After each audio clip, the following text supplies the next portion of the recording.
to my viewers. It's Shirley with another episode of Spirit of Matter. And this episode is about the planet Eris, that is this Eris, in Aries, the sign Aries. And it's a study with me episode. So I'm going to research Aries right now with you in Aries. And this is the shade of an eclipse that's going to happen in April 30, I believe, with the asteroid Eris pretty much involved, together with Rahu. Um, and that's a very intense set of eclipses that we're entering into in the Aries sign and Aries Libra axis. And so I figured this would be a good time to do some Aries in Aries. And just to give you the framework of reference, so this video is starting in a Saturn day, Jupiter hour, where I live. Moon is conjunct in Lilith. And what inspired me to do this is that I was discussing Lilith in Leo later, thinking, I don't know how much of it is Lilith or how much of it is already Aries, the asteroid. Um, so right now we have the moon trine in Jupiter, which is the lord of the hour, and the moon being the lord of the ascendant. In the second house, conjunct in Lilith, separating from the opposition to Pluto. Mercury is in a pretty good shape. It's been very close to reaching the end of its shade period after the retrograde. It's sextile in Neptune and vertex here, and trining, separating from the trine to Uranus, which tightly squares the Sun in Aquarius, with Saturn in Aquarius sextiling here, an exact sextile to Lot of Fortune, which squares Neptune. Um, so it seems to be all in all a very lucky, expansive election. Um, Aries is supposed to be around here. I don't have it. I will. Let's do open the chart and see if I can get the asteroids, planets, positions, ascendants, Arabic asteroids. So let's see if we can get Aries. Yes, Aries is here. Seems like 24 degrees Aries. Let's see. Oh, this is okay. She's squaring the moon. So the moon is squaring Aries. That means that if we wanted, let's say, to do a talisman of Aries in Aries, we might have done that. But the moon is separating from an opposition to Pluto. She's squaring Mercury and sextiling Saturn and squaring Pluto. So this square with Pluto is something that I've been paying attention for a while. I think it's incredibly significant. Um, the story for Aries, she was discovered in January 2005. And we can go already to the Aries page. So as she was discovered in January 2005 as a trans-Neptunian object, for some godforsaken reason, it got people to think that Pluto is no longer a planet if Aries is like Pluto.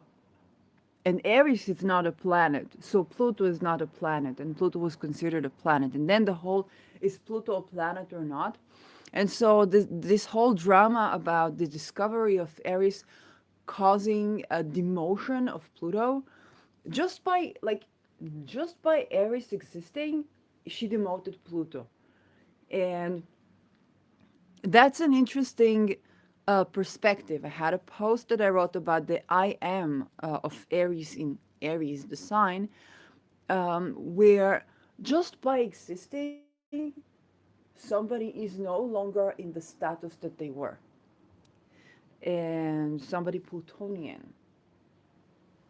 So you can see it. Um, I'm reading the excerpt from Astrograph about Aries. It's related to no holds barred fight. It's like hell fight for continued existence that is fundamental to all natural process, and for making a stand for what one believes, even if violence is involved. Okay, so defending your belief by any means necessary. Okay, is considered the sister of Mars, the god of war. She willingly sought the battle.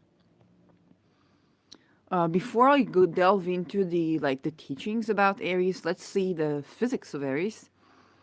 So it's 50% methane ice, while the rest of the surface would be mixture of methane, nitrogen, and water ices and ice thawing. So I don't know this thawing.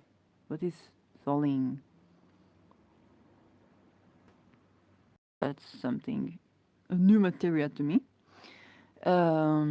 Its temperature from minus 217 degrees Celsius to minus 243. I don't have it in Fahrenheit, so you can. It is 2,400 kilometers in diameter. Again, I don't know, like in miles or in kilometers, and she's slightly larger than Pluto. Okay, so because Eris is slightly larger than Pluto, and said Eris is a dwarf planet, then of course, well, Pluto is a dwarf planet either. Like we can't have Eris to be a dwarf planet if she's slightly bigger than Pluto. That's a planet. I don't know why were they insisting to define Eris as a dwarf planet, um, but that's the story. And as we know with astrology, we pay attention to these things as they begin to hint us of something. Note transitioning, Rahu transitioning to Aries, the sign Aries, I talk about the great I am. Aries rules the head, it's the sense of self, even if it's not the first house.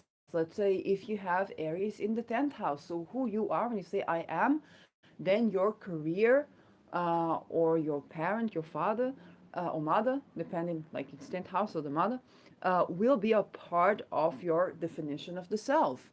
Okay, if it is the third house, you say I am a brother, I am a sister. Okay, the fifth house, I am a mother or I am the child of. Um, and then depending where Mars is, because Mars rules Aries and so on and so forth. So house in Aries, and for many years I defined myself as I am a writer.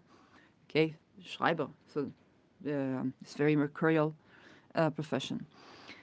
Um, and one of the definitions when we talk about the Aries Pluto square, um, the journey of Pluto in Capricorn since 2008 can be summarized by one giant word, and that's gaslighting.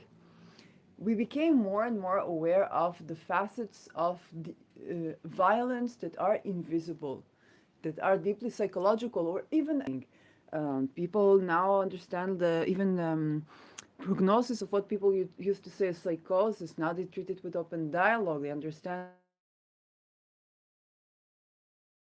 happened because that happened with someone in the family, in the tribe, in the workplace, and with the doctor.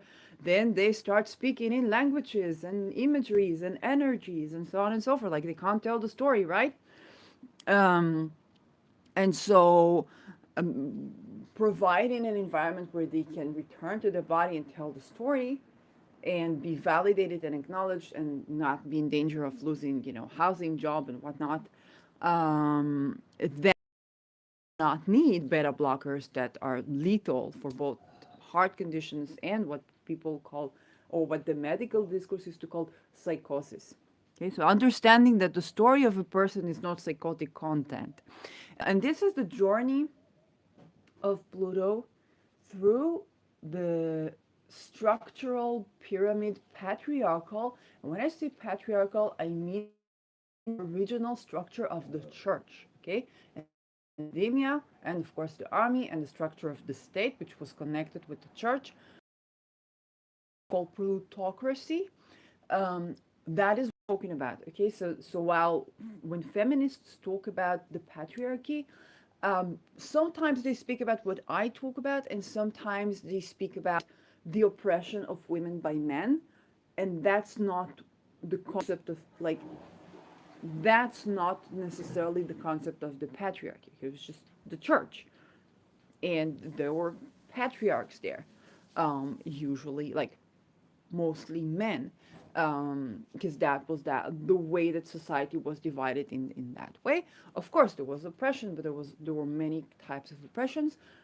Feminists speak about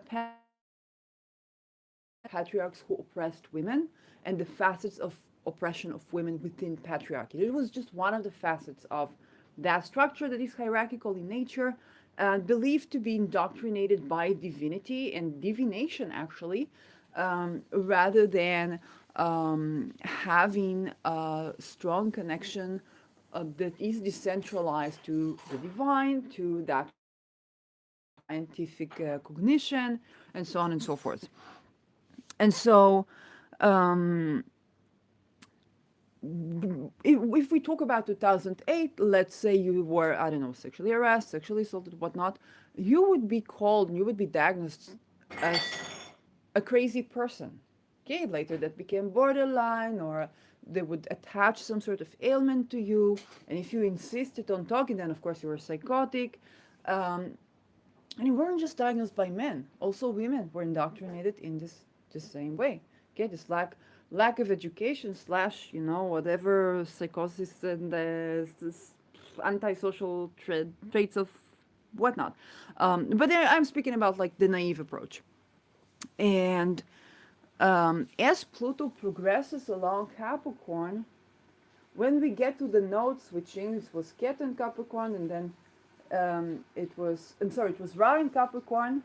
So we turn to the DSM, we turn to the state, we turn to like teachers, because it's not academia like Sagittarius, it's more the hierarchical structure of somebody in authority that can be the father figure, and can be the person you turn to when you need help, okay, like the state, or you know um, the welfare, even to some extent, because Saturn is also the people who have been like elderly people, but also people who did not have luck in life, right, that did not have, they had a lot of contraction, had limited resources.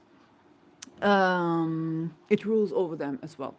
So as people were turning to these facilities, they were accepting many like diagnoses, like you get this pill, you get this, that, you get this, that. And as Pluto was growing and we began to have the Keto, okay, I think it was 2000, it was after the Me Too, okay, between the Me Too, where Keto was in Aquarius, and then we switched. So, all the people that began to say, I have experienced sexual harassment with my boss, with my commander, with my psychiatrist, with my psychologist, with my parents, and so on and so forth.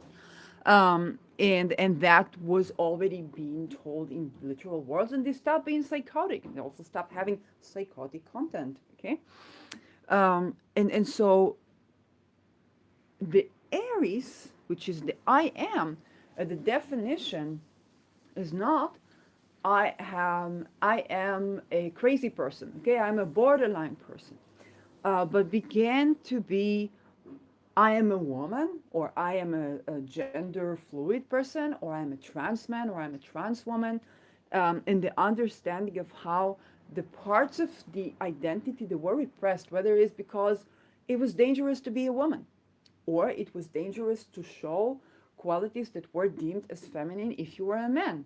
Okay, you could not cry. If somebody harassed you or raped you or molested you, you cannot talk about it. It's not manly. You're gay if you talk about it, right? And and how the essentials of identities were repressed ourselves by and her position by any means necessary. And so another definition was created, and that was narcissism. Okay, and the part of the traits of the passage of Pluto through the plutocracy. Now the plutocrat was no longer the professional psychiatrist, the professional psychologist, the professional advisor, the professional commander, the professional officer, top rank, a teacher, academic lecturer that is like senior, like professor, or somebody who's well known. Now there was no longer that. Now he was a narcissist, and later she was a narcissist as well. So as we acknowledge, we did not only acknowledge the bad behavior of the past and who displayed this last couple of hours. I'm better now. And those last couple of hours, I said nobody would give a an FF a step before the Me Too era. Nobody would care. No man could talk about being violated by his friend, spouse, girlfriend, and win recognition and win validation and win acceptance and prove him being right, because nobody who has been through gaslighting could listen to the tapes of it doesn't matter, a man or woman saying, nobody's going to believe you. Like, they don't know what's energy, right? Nobody's going to listen to that and not identify with Johnny Depp. And this is also the intricacy of Aries in Aries and Pluto in Capricorn. Because the plutocrats could call, if you didn't stand with the authority, you were psychotic, you were crazy, you were borderline, you were histrionic, you were antisocial. Okay, if you're a man, you were antisocial, you're psychopathic. Okay, also, yeah, not just the women, they also castrated the men. Um, but Aries comes and says, no, you are a narcissist. And when they would say, well, you're not a psychiatrist to say so, it's like, well, this is common, okay? Hands-on practice, Aries, applied knowledge that we use to defend ourselves from gaslighting, from love bombing and ideation and devaluation, from all these tactics that for some people were learned relational trauma, and for some people, some plutocrats, okay, Pluto is a beautiful planet, but when not being addressed and when not being honored and used as that which transforms things, like composts, like emotional alchemy, or what all the beautiful things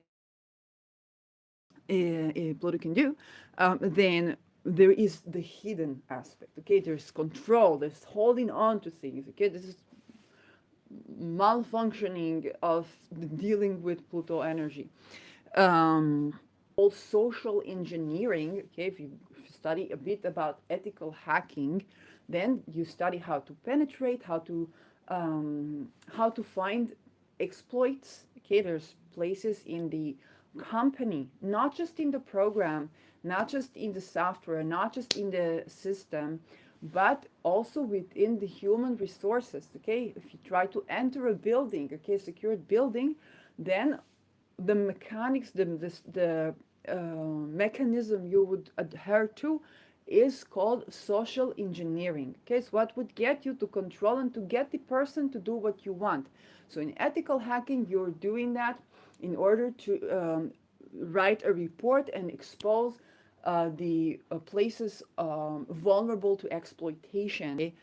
And Aries in Aries will not adhere to her identity, okay, being demoted.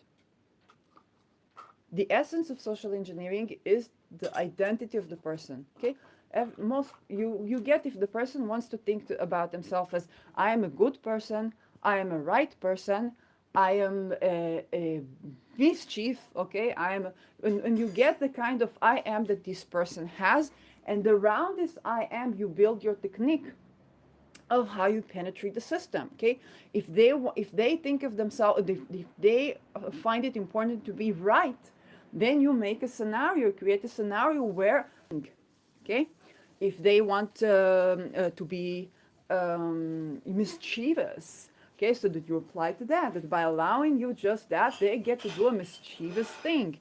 um, like rebellious streak and so on and so forth. If they are applying to I keep the rules and the regulations, then you're showing them how by not letting you in they're violating the rules and the regulations and so on. So you apply to the identity of the person. And so um, the the aspect of abuse when a social engineer is to tell a person who they are. And of course it's not something that's easily done, and so you apply to what they need, right? What does this person need that you can abuse? Okay, what psychologically you feel, and this is what people call the love bombing stage. Okay, this is why it's so important to work with the moon and to find a way to fill in your meet your emotional needs with yourself as much as you can.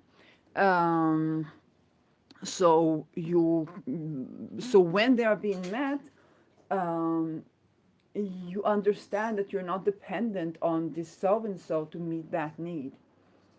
Otherwise, they would meet your emotional needs, but you would be served as a soldier, as an aggressor, as somebody who would be the hitman or the frontman or whatnot, so that you will serve the role that you're being recruited to without even being told what role it is. And as I did the channeling experience, I really saw how these things, not everything, of course, but I saw a lot of how these things are being done. Okay, for example, people talk about human trafficking, and they think about, the faces of the people that they know. I guess Andrew Tate is a famous example. But the front person is a nice woman that genuinely has been in the street too, that shows you the pictures of her family, that creates a connection with you, that you meet her at her work in a government related field, and that you spend the entire shift with her, so she gains trust with you. And then she starts, as she thinks she's got a hold of you, and she buys you food and she buys you drinks, and you think, and she talks about your dreams with you. You could study this course with the government. They will give you this course. Oh, you could work with me. I want to be, I don't know, cosmetician. I want to be this. I want to be that. And later you're being ushered in to a place, and they test you to see, can they contract you? Okay, can they contract you to the point where you're giving up your identity slowly? Okay, can they say to you, oh, what I like in my job, literally the words of the person who tried to recruit me, what I like in my job is that I can tell people what to do and they can't agree with me. And we work with the police, we work with this, we work with that. If you escape and you are trying to go on public transportation without a ticket, you will have big problems with me or with my colleagues. And then you understand you're standing in front of a web of people who are human traffickers, and some of them are hiding within certain social positions and so on and so forth, and they have people in the police and they have people in the train and so on. And then the more they can contract, if you get into the apartment, it's going to be very difficult to get out, if possible. But this is just one example. Okay, Aries, in Aries, the sign of the sense of self, will not tolerate anybody or anything trying to mess up with her sense of self. And she will defend her sense of self and her self definition by any means necessary. Okay? So you try to tell and this is where Aries was discovered. Said no, she's a dwarf planet. She's not a planet. Okay, Pluto is not a planet either. And that means, oh, she's a borderline. Okay, think about it. Oh, she's a borderline. She's histrionic. She's psychotic, psychoaffective, whatnot. And then it's like, well, then he's a narcissist.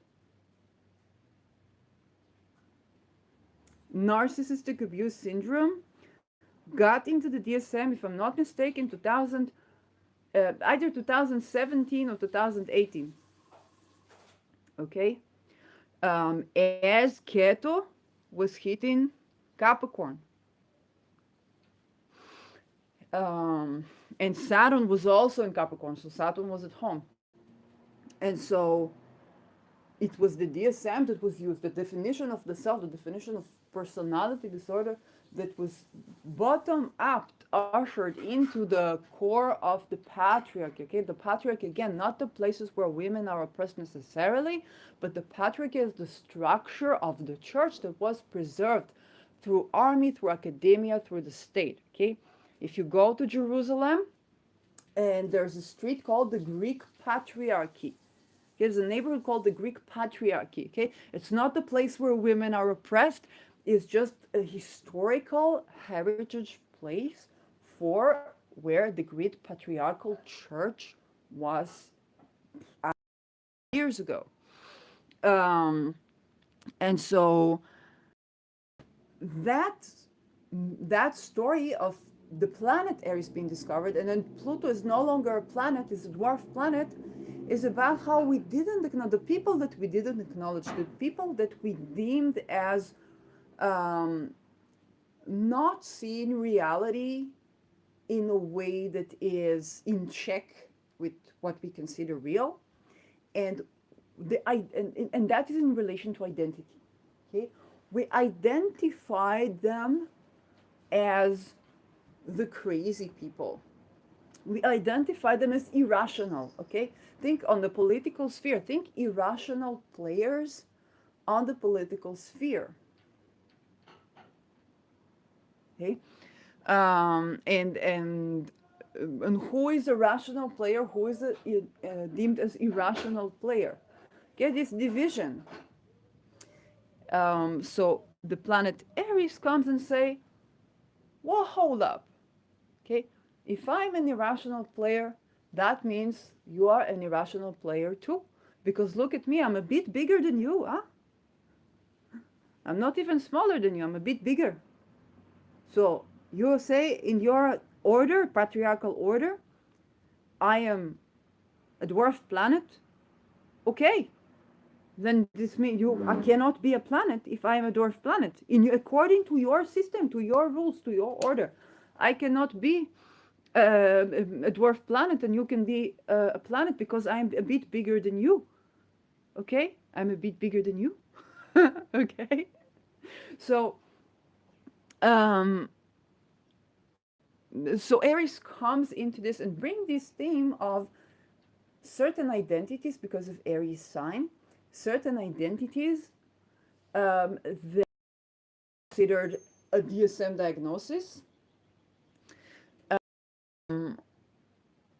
are now emerging into a place where when Eris is triggered, now she's going to be triggered by Rahu.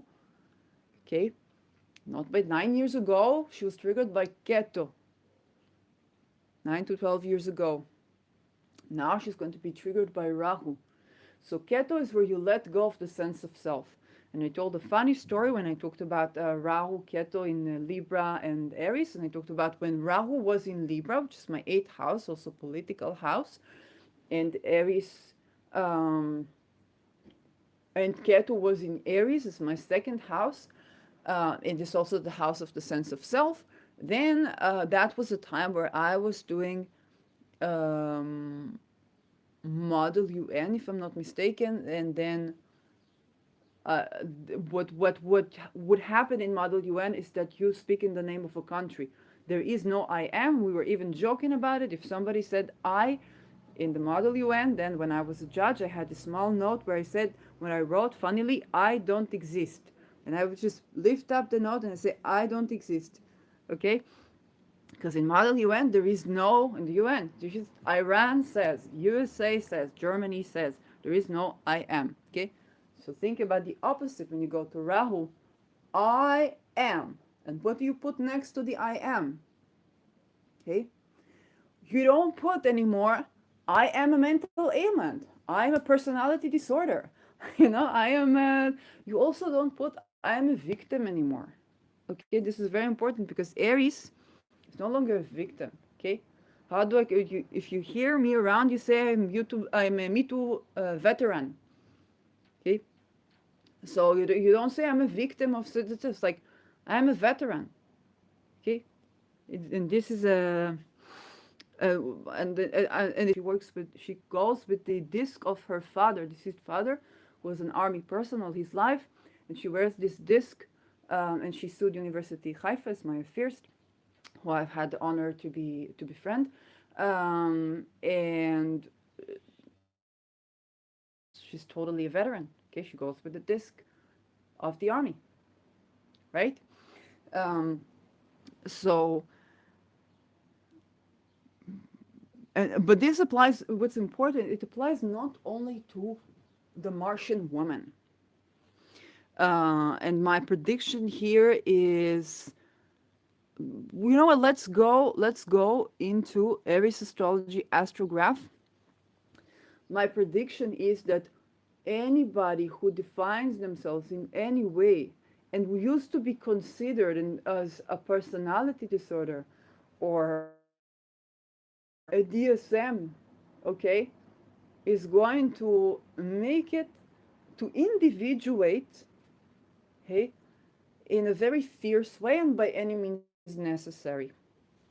And um, so it was founded in the 1930s. Um, mm, Aries. Okay, let's just Aries in astrology. Feminine warrior for sole purpose. Now remember, she's a sign of Aries that is ruled by Mars. Okay. The mythology of the newest planet of our solar system. We call her a dwarf planet. Okay, so even in this introduction, and I don't know who wrote this graph, so even in this introduction, planet, even though, okay, pay attention to that. The themes that Aries is going to bring about, when I think about also the case of my friend Maya, we understand that we frame it as she won the case, okay, but the court framed it in a different way, right? Um, so the events surrounding her discovery from 2003 to 2006, the idea of potentially violent struggle is indeed paramount, as well as the ideal of the vital female warrior. So think about Xena.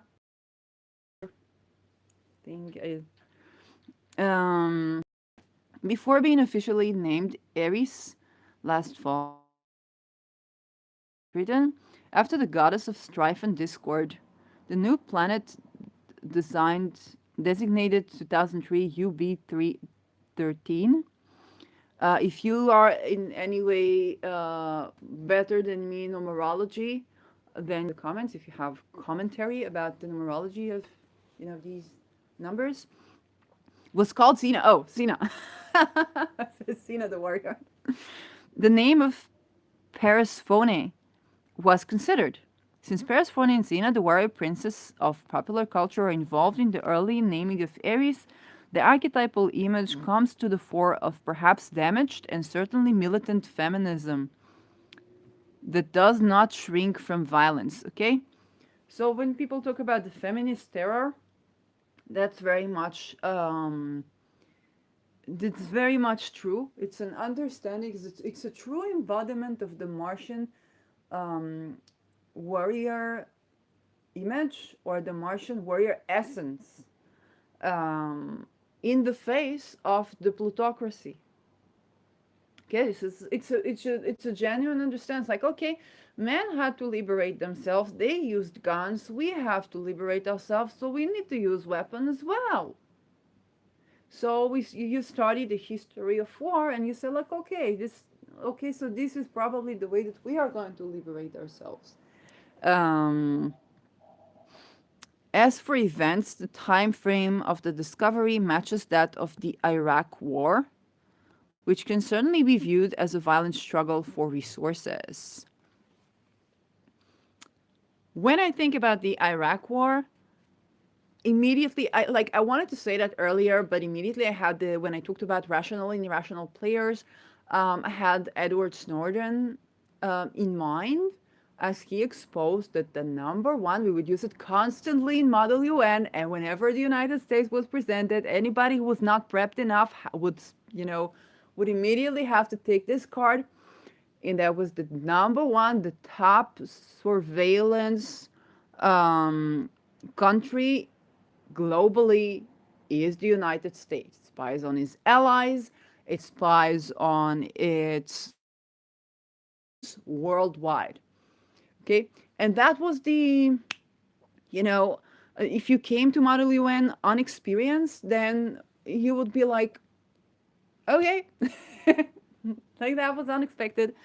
And that's something that Edward Snowden was a part of the people who exposed. So like, who is a rational player? Who is an irrational player? And the demoting the perception of villain in the mundane sphere. Edward Snowden also leaked because he used to work for the security of the United States. Okay, he was in service of the United States. Then he realized he has to spy on his own citizens. He was like, okay, that's a bit an illegal order, and that was too much. And then he leaked images from the Iraq War of the United States just shooting at civilians for what seems to be no reason, and that was out.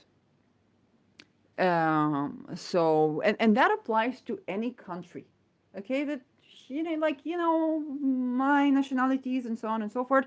So I'm being very much informed that that which I don't know, I can be very likely exposed to similar images of my country, whichever my country is, being the most diplomatic I can be about it, and the most accountable and honest. When Pluto found in its 1930s, its discovery induced some dark notions regarding the human condition, a depth of a power that were previously unacknowledged. Okay, so 1930s, we are very much aware. Um, what happened after that? It stands to reason that Aries, found even further into the dark void at the edge of the solar system, will also. And here's an interesting notion and a hypothesis that the farther down the road a planet is, it preserves us with a certain shadow of humanity that we weren't exposed to before, or we weren't ready to acknowledge or to comprehend. We will grow as we come to integrate Eris archetype into modern Western astrology. So she is related to no holds barred fight for. I guess a biological view that views the biological ecosystem as a battlefield, which I find extremely problematic. It's good to understand that the theme of the fight for, that animal eats that animal is a part of the system. It's very dangerous to see our ecosystems as a battlefield where might is right. And so whatever Aries is doing in Aries, or anything going in Aries, you have to be cautious from that because it is a Mars ruled sign. And that's not the entire truth of existence. Okay? That's not what animals like come. They eat and play and fly and enjoy life. Get up, shake the body. There is a side for survival, and this struggle is fundamental part of the human condition as well, for we are still half animal.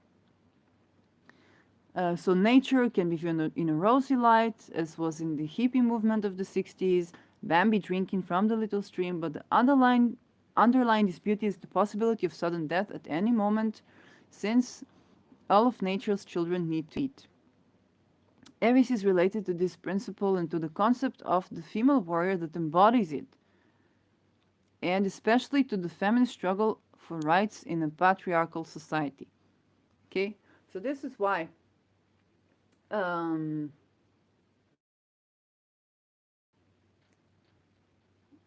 for Aries, she represents in Aries, um, it I'm intelligent too. I can do this too. I can. No, it's like I need to eat. I need to drink. I need a safe place to be. I need to live in space. Okay, of what I do with you. And this is and I'm willing to like it's like this is nature. It's like I'm gonna have to do. And that is the theme that has been played. And Aries is said to have been in Aries since the 1940s, if I'm not mistaken. So, like, she's been around. um,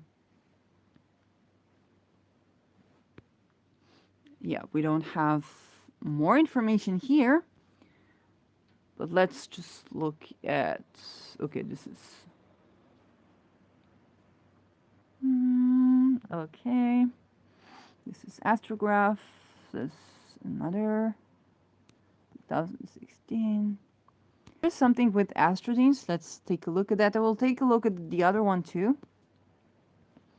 Yeah, okay. Talks about ethical hacking. Says it. Oh, okay. The cookies. Um,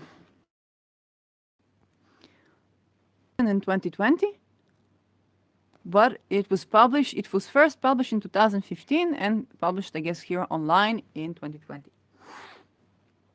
We are the music makers and we are the dreamers of dreams, wandering by ion sea breakers and sitting by desolate streams, world losers and world forsakers, on whom the pale moon gleams, yet we are the movers and the shakers of the world forever it seems. Okay, let's see how is this is Arthur O'Shaughnessy. Um, and this article is written by Henry Zeltzer, published in the Mountain Astrologer. So it was looking at the individuals who've gone against the grain of established science or culture in order to develop their own unique viewpoint and created a way of seeing the world around them.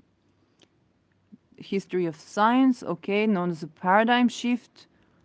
Um, but why Aries? Okay, let's see how does that relate to Aries. To punish me for contempt for authority, fate made me an authority myself. I have to admit that I relate to that. Oh my god. I did not know this quote by Einstein, but yeah, like, and I have to admit that I relate to that a bit. It's funny. There have been so many people. Okay, the Einstein physics, relativity, and talk about Aries. So let's see why Aries and how does it relate to that. I always like the sciencey things or changing of the zeitgeist or the revolutions of science and scientific revolutions and the science of that. It's a part of what I studied. So I'm always inclined to be curious about these things. It's a startling idea, but there is. I'm just using my face. This is a very funny use of my own avatar. But there is a new outer planet archetype out there, more or less in plain sight. Aries, yeah, International Astronomical Union, who downgraded Pluto to the same category. So just before reading this, what this gives me the idea of Aries is that in relation to science, it is going to alter the theories that we used to hold as fundamental, because Pluto is also fundamental in science. So, for example, well, 2005, I don't know. It's probably will be related to maybe string theory, and perhaps demote in quantum theory a bit.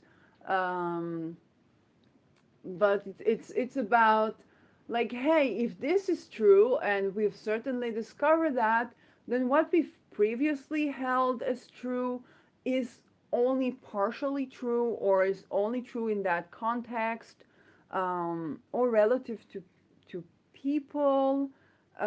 Maybe this person, maybe we can define, maybe we can find out who were the women who discovered the sciences that are ascribed to men. In many cases, like there's the Jung, Freud, and Jung's patient. Oh gosh, Jung's patient. No, I'm sick that I don't remember her name. It's annoying. So Jung's patient. You. No, this is a funny way to search for things. And first woman, woman, psycho, whatever. Oh, Sabina Spielrein. Okay, so Sabina Spielrein was the Jung's patient, and like from the fundamentals of the profession of psychoanalysis, or what we now know as psychodynamic psychology or psychotherapy, he was sleeping with his patient, and she invented not only the horrid term that should be abolished, countertransference. There's no such thing, because you can't tell who affected who, and anyway, that I'm not gonna get into that, but you know, people take that from a person who blamed herself for being violated by her therapist, or being abused by a therapist, and then in blaming herself that she was having transference and projection, and he was having counter transference and responding to her whatnot. Okay, that's a replay of the stories of how the little girl seduced the old man to assault her, and that's although Sabina does not, which is frighteningly scary with, because when I talk about certain my experience, but she does not I think hold she did not hold Jung as a molester, and like it's not about the sexuality thing. She just became aware of the how this thing was not contributing to her healing. Okay, I know some of you have been listening to me, and what I have to say is my problem is not the sexuality, but the fact that there was later violence. Okay, that was my problem. Of course, it's not ethical to have sex with your patient in any form, energy, astral, non astral, whatnot. And I don't care about your juristic mumbo jumbo that is already being exposed. But the thing is that, let's go there. As we got to know about Sabina Spielrein, we understood that many of the concepts that we hold as Jungian concepts or as Freudian concepts are actually Spielrein's concepts. Whether we agree with them or not, they're hers, they're not theirs. So I don't know exactly what happened there, and I didn't do an episode about that triad because there was like heavy Neptune stuff. So I realized that like my ability to clearly see and clearly show the reality of what was there is very limited, and so I did not choose to do their charts in spirit of matter. So my prediction is also that we will begin to discover how a lot of the great scientists and great founders of fields of studies were collecting a lot of women ideas under the name. So, um, So they mention Ceres, Pallas, Juno, and Vesta, but no way fundamental in charts as the well-known, extremely powerful outer planet archetypes of Uranus, Neptune, and Pluto. So they talk about major feminine asteroids, which is also interesting. As the asteroids we deal with Uranus, Neptune, and Pluto, which we consider young in power. The Neptune is very interesting, it's very yin. Um, when we talk about the more feminine or women related, Ceres, Pallas, Juno, and Vesta, we talk about them less, and that's interesting. We don't talk about Venus less when we talk about Mars, and we don't talk about the moon less than we talk about the sun, unless you count in solar astrology, which a very interesting episode. Not solar astrology, but sun sign astrology. It's two different things, completely different things. But we do talk about the outer planets of Neptune, Pluto, and Uranus less than Aries, Juno, Vesta, and so on and so forth.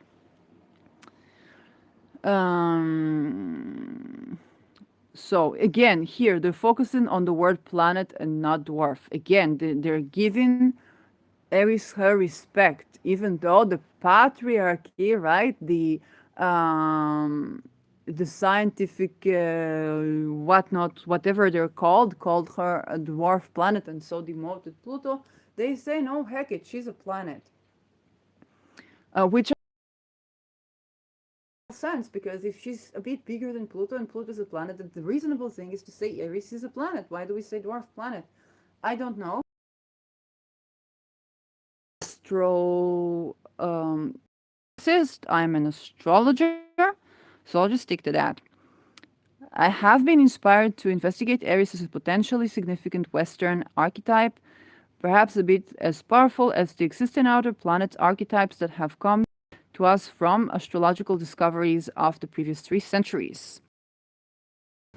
So, Aries is Pluto's twin, the same diameter. She's a bit more dense in her structure and composition, identical to Pluto in Aries. If you have already read that, then you can skip that part. So they should be as powerful in charts because of their size. Okay. So this the research and talk about here's Dharma, soul purpose. In evolutionary astrology, Pluto is a part of your the journey of your soul and where your soul is heading, and the kind of like the lesson. I don't like this word for difficult emotional or psychological experiences, but kind of like the difficult experiences or what your soul is coming here to go through or process or learn or whatnot. And so the prediction, which is very logical, is that Aries will show up similar themes in people's chart as Pluto. So certain unconscious. One way of looking at life is our mission to make the unconscious areas of our psyche more available to our conscious understanding. So follow your bliss. Okay. Follow your bliss is an interesting thing. Energy is vital and alive for us. Eris in your own charts. He looked at the chart of feminist figures of the history of the modern movement dating back to the 18th century. Without exception, they all had strong Aries. That makes sense in the view of characterization that I espouse of Aries as a spiritual warrior for soul purpose, because the issue of equal rights was vitally important to these feminist leaders. I think I have her next to True Lilith originally, or next to Ceres, I'm not sure. They could not but do at all costs what they felt to be in full accordance with what came to them from the very depths of their being. I wanted to say, unfortunately, something I relate to.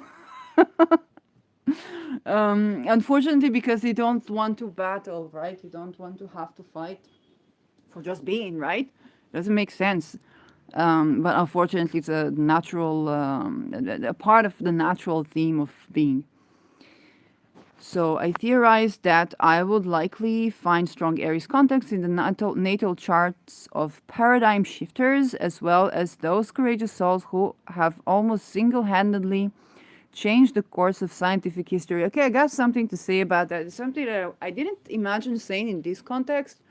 Um, but with Aries is the sense of self and it's the head of the baby.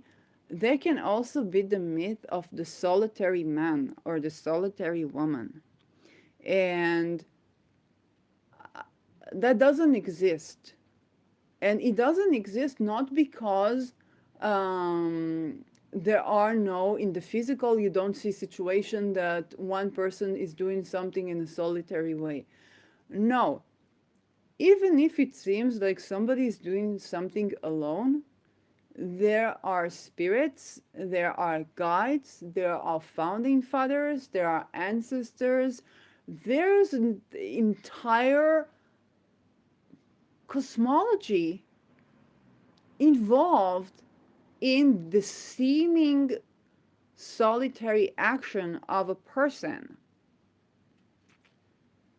Hey, anybody who would see me doing my sugar-free lemonade on Facebook in 2017, 2018 would think this one girl went crazy. But behind this one girl went crazy were entire genealogies of channeled action that was channeled viscerally and almost animalistically, and it's absolutely not the work of a solitary man. Success is not the work of a solitary man or woman. Paradigm shift is not the work of a solitary man or woman. Just like the word behind every powerful man, there's a woman that you know supports him. Behind every powerful woman, there's a man who supports her too. It could be her deceased father, her deceased relative, deceased ancestor. I know women who support her as well. And although people do face animosity and face struggles, and it seems like they're doing it all themselves, yes, and there is hidden support, there is spiritual support, and this is important to remember. Okay, and there's something you can tap into, something you can call for help. Okay, before I learned about astrological magic, I remember that I called for all the planets to help me, and, and things began to unfold, not in a linear fashion, but things began to unfold. Um, so I just don't like that single-handedly and so on and so forth, because they single-handedly in like it's good to not give the credit to people who try to stick the sticks in the wheels of progress, and not give them the credit for doing something good. But it's also important to understand it's never the work of a solitary man, it's never the work of a solitary woman. Okay, and even the people that you see at the frontier, and I'm speaking as a person who was in frontiers, um, and then in a way a bit am, um, even the people you see at the frontier, there's a moment where they show up. Okay, there's a moment where they speak up. There's a moment where they make that action, and it is divinely orchestrated. Okay, when you get into when you set the intention to return to your body, then you begin to be a part of this, orchestra of the cosmos. Um, and most of us were like we were like it's like a call. It's like you're recruited into this position. More so than you'll say, "Oh, I will fight this, I will fight that." It's like I don't want to fight.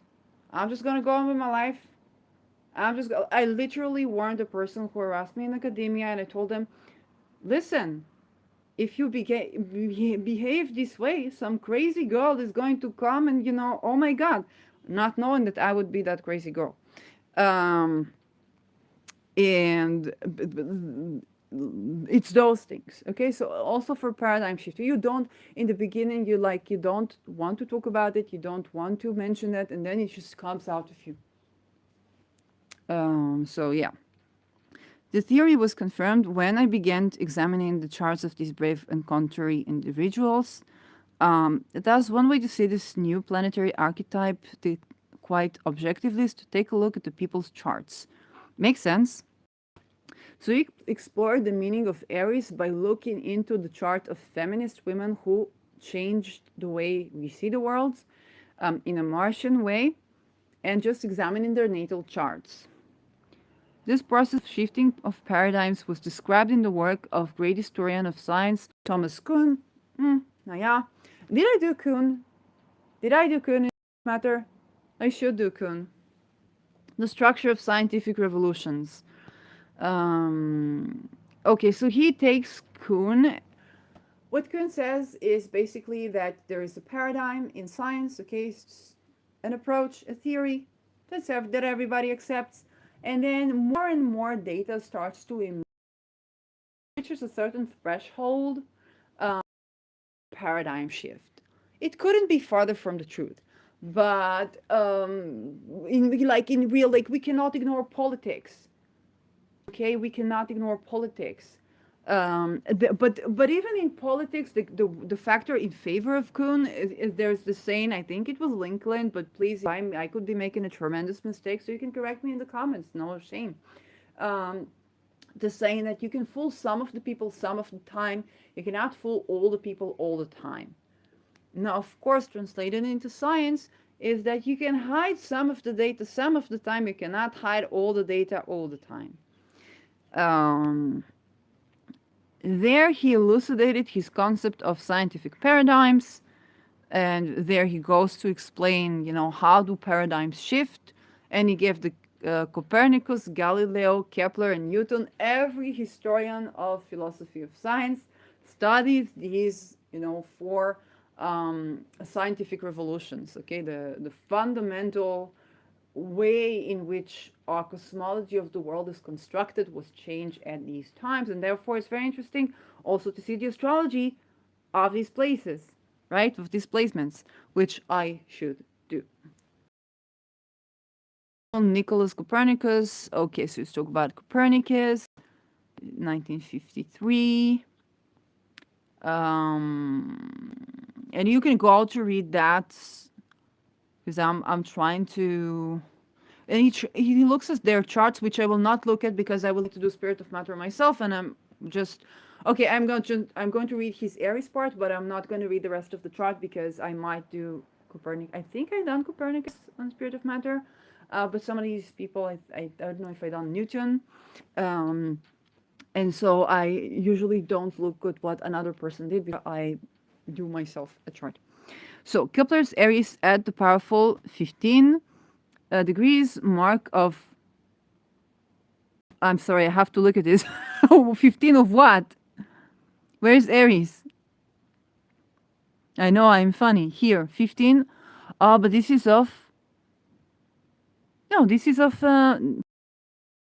This is of Taurus.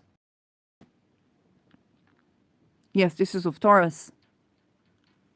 Now we have her in Aries.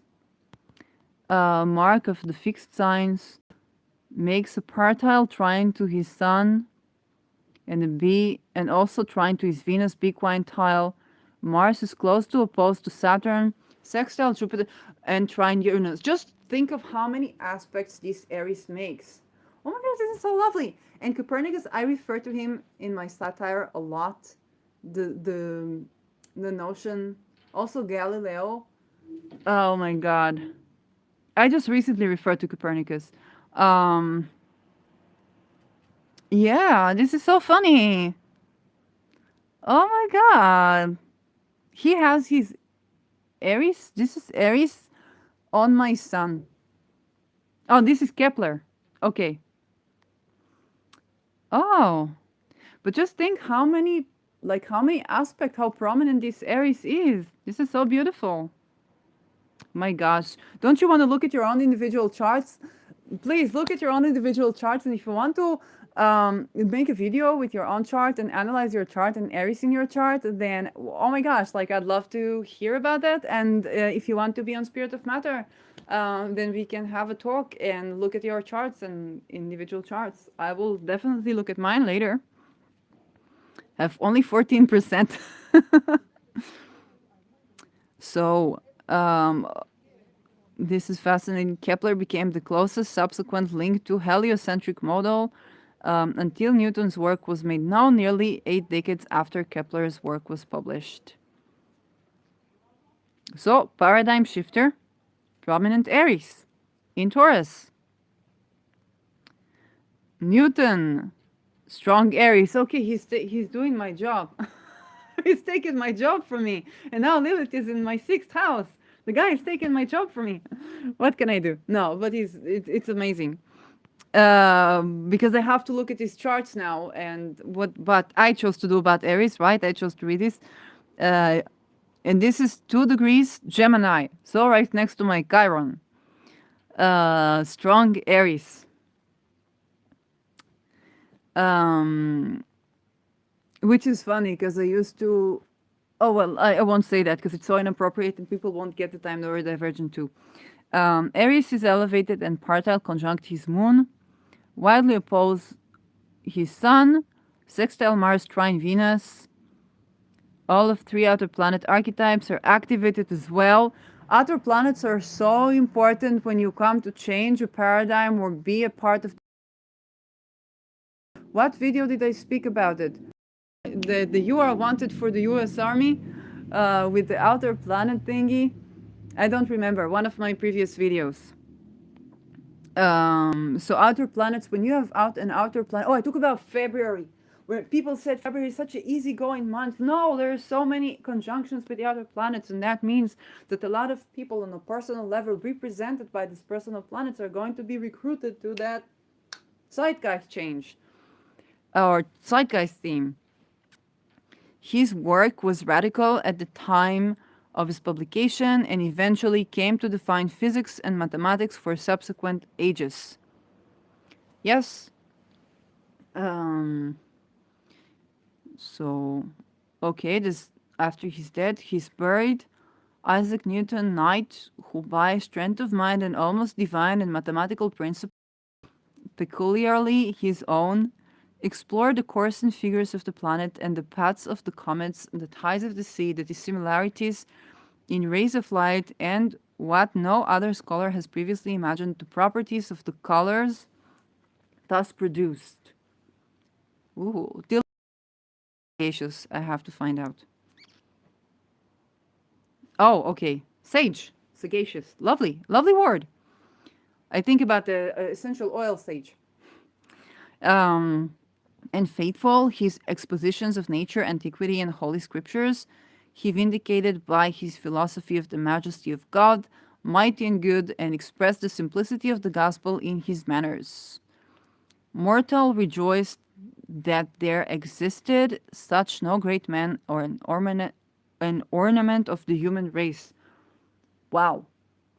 That's a lot to write on a. Yeah. That's a lot of inscription on a grave. Amazing. Me thinking about the person who had to inscribe this into the stone, engrave this into the stone. So, transit in Eris was closely involved in the initial publication of Newton's discoveries regarding the planetary motion, validating the heliocentric in the support of the work of Kepler and Copernicus. In the late November 1684, he wrote up and gave to his friend and colleagues Edmund Halley his conclusions about the motions of the planets and the inverse square or formula for gravitational attraction that accounted for Kepler's elliptical orbits. A 9-page paper, which was more formally published several years later, was a part of the Principia Mathematica on motions of bodies in orbit. The transit of the full moon on the evening of the same date was actually a lunar eclipse. So the eclipse moon is closely conjunct his Aries moon degree with the sun opposed. Bless you. Okay. Jupiter in Libra in partial quincunx to Newton's natal sun, transiting Uranus in Taurus. Uranus in Taurus! And we have another Uranus in Taurus. Like Uranus in Taurus happens every, is it 180 years? I think so. Um, like Uranus return was 180 years or 80 years, I don't remember. Closely sextiles his Aries moon conjunction in early Cancer, while transiting Aries in parallel conjunction transits Saturn at 17 degrees Virgo, makes an almost exact opposition to his natal Saturn, which conjunct Jupiter. So we understand that Aries was not only prominent in his natal chart, but the aspects that she was making was prominent in his life, in what he did. And there's a single human being serving this podcast that definitely has some self research to do. But I only have 12 degrees, 12, yeah, percent battery. The fact that Eris is so strong in Newton's natal chart, coupled with these dramatic transits in the first publication of his theory of gravity, for which he is perhaps best known, reinforces that the idea that Eris is indeed archetypal match for world shakers and world forsakers, who change the course of human thought. I like this. You know, when I started this episode, Eris was making, I think, 4 or 5 aspects to something.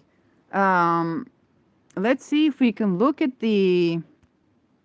Yeah, that's the chart right now. And when we look at Aries, so the moon was square in Aries. This means that the moon brings in a discussion about Aries. And I knew I wanted to talk about her for a while and to learn deeper in. So I'm like, this is classic for an episode. Hello, Eris.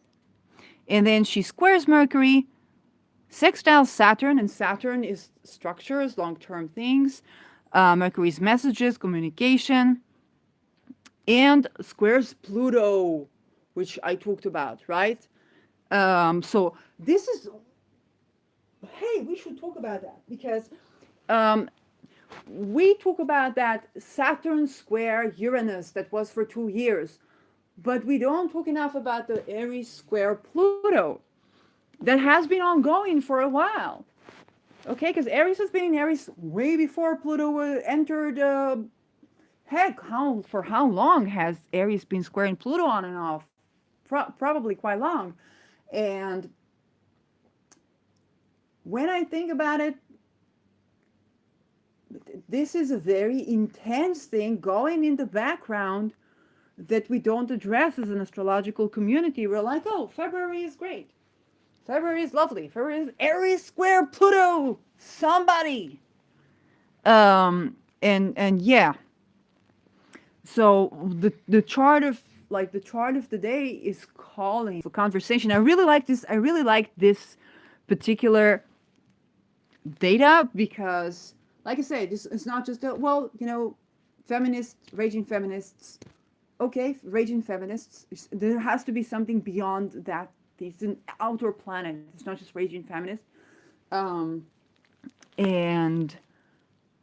yeah, I love that. I This is a surprise to me. I did not expect that to be so tightly related with scientific revolutions, and I'm very excited. So, Heisenberg, German physicist, articulated and helped to formulate the new quantum theoretical model of particle physics, went beyond Einstein in altering the way we currently think about the subatomic universe, how the subatomic universe is put together. He was born with Aries in 22 degrees Pisces, not too far from my ascendant. Not in. I just think of it synastry wise. Wildly square his sun, Uranus conjunction, so squaring his Uranus, Aries Uranus, and then his sun, his luminary. I need to predict quantum, but not now. And I don't know if you noticed, because the sun is in Aquarius, and I present an episode, I started looking, saying, this is the chart of the day. This is the perspective from which I look at these charts. Okay, let's go back for a minute to that perspective, to that beginning point of observation. And now we are having it, the ascendant is changed. Um, the ascendant is coming to, what is that? Is that Pallas? Athena Pallas? I believe so. And the ascendant is trining Venus in Pisces now. So this is my point of reference. This is the point of observation. This that of course there is my chart, the natal chart of the observer, and then the point of observation, and then the phenomena that we observe, that is Eris. And so from this chart I try to make predictions. If we look at the astrological hour, can I go to this chart? Hour, astrological hour, please. Can I have? Oh, it's gonna be like that. So we began in the Jupiter hour, and now we're in the Sun hour. And what I was just going to say about that, but did we already, like, what? Really? We began in the Jupiter hour. We're already, oh yeah, we're already been talking for a while. So um, what I was just going to say, the Sun is now in Aquarius with Saturn in Saturn day, is that I began, as the Sun came to Aquarius, which is also my 12th house, I began to look at the point of observation and the phenomena which I observed, and from the rationality of how this point in time affects my ability to see what I am looking at. Okay, it's just taking it into account. Um, and there's something very Aquarian, or very luminary in Aquarian, that is ruled by Saturn traditionally and modernly by Uranus, that pertains to understanding that the point of space time, that is the observer, the X that is the observer. It doesn't matter if the observer is a human being or a camera, um, affects what's being seen, to be very, large and accommodating for the various interpretations of that. So um, I do understand that Aries Sun Uranus as a shift of paradigm, making us aware that the point of observation friggin' matters. And on quantum, then the application is in quantum science, which I'm not going to attempt at explaining. So yeah. So there is, again, many aspects, right? Uranus conjunction in Sagittarius, trine Mercury, septile, that's 51 degrees, Venus, and quintile Mars. So he's taken a note of the minor aspects, which of course is going to accentuate the many aspects Aries make. And I think this is a smart thing to do, because the minor aspects are also aspects, and that's worth noting. So between June and July 1925, formulated, and in September 1925 published an important paper calling for reinterpretation of the quantum theory. By May 1, 1926, he published his new mathematical equation. In 1927, he came his famous uncertainty principle. Okay. Of course, if we talk about Uranus, we're going to talk about chaos theory, nonlinear dynamic system, maybe, and I'm stretching it, my prediction is stochastic equations, and I need to look deeper into that. And then Aries calling to reinterpret something and add this facet that Uranus brings.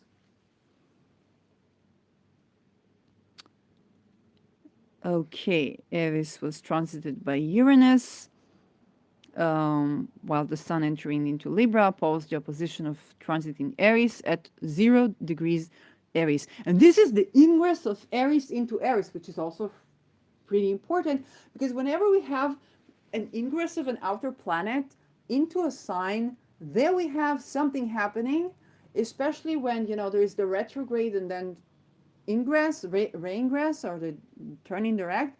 So in the direct motion, we will have like a chunk of something happening there. And thanks S.J. Anderson for the research and the application of this theory concerning the ingress of Pluto, and his prediction of the ingress of Pluto into Aquarius. So Aries at 0 degrees Aries. Okay, so we have metapartile square. Yeah, so Aries was stationary, having stationed retrograde in 1925 on June 27. Okay. Interesting to note that Neptune transited by Aries in square, the ruler of his 11th house of group participation. He was working on a concert with several of his colleagues as he formulated the mathematics of quantum theory during this period. Again, these people studied music and mathematics together, which is something that is necessary because music help us to music and painting and art. You don't have to be a great artist, but it does help you to conceptualize the world better. So it's important for people um, to try at things even if you don't excel at that, so that you can develop this language in your mind and begin to connect things and see things more clearly and understand things more clearly. Um, and not be discouraged if you don't paint like Da Vinci or whatnot. And also Da Vinci was painting and he was doing science at the same time because it goes hand in hand. Aries remained with 1 degree of 0 degrees Aries throughout 1927, when it was also involved in a triple conjunction with transiting Jupiter and Uranus. Okay, Jupiter, philosophies, religions, worldview, expansion, also scientific theory because it's the teacher, okay, the patriarchal institutions, the academia. And Uranus, which is naturally ruling the facets of science that are atypical. Okay, so revolutionary. Atypical, but also atypical in the sense of non-linear, as we now know. Now, linear, we consider it linear, typical, so Uranus is the atypical, that non-linear. The list of paradigms include the previously mentioned science historian Thomas Kuhn, who changed the way his field views paradigm shifts. Kuhn has Eris at 0 degree Aries, conjunct the South Node, and oppose conjunct the South Node is interesting. And opposite Saturn in Libra. Natal Aries is trine his late Cancer Sun. Quincunx Venus in Virgo, parallel Mars, square Mercury in Cancer. And in tight sesquiquadrate to Neptune in Leo. His Aries thus pulls more closely together his natal Mercury Saturn square. A very good thing for a historian. Yeah, like absolutely, because Mercury is applied skill, and Saturn is ruling time, so history. Aries changing the way we view history, changing the way we talk about history, or changing the way that we apply history. And then the structure Saturn of scientific revolutions. And I get to understand that scientific revolutions is Aries. So, wow, this is so like I did not expect this. This is so lovely. And we know that defending your positions by any means necessary is something that unfortunately is a part of scientific revolution. Okay, that's kind of dialectic process in many cases. Then there is the recently deceased Masaru Emoto, the disruptive scientist of water. Sorry, I was thinking about water, the structure of water and air, for a while now, and so and then whenever I get like something, then I get super excited, and that sounds really weird. I know. The disruptive scientist of water who famously demonstrated that the structure of the crystals that are formed from a water sample as it freezes depend on the quality of positive attention that has been paid to the sample. Oh, okay. Masaru Emoto. Well, the difficulty was okay. The difficulty with this one, and this is very interesting. Like this is a chart I would definitely want to look further into, because he made this one research about how the way we treat the water changes the structure of the water.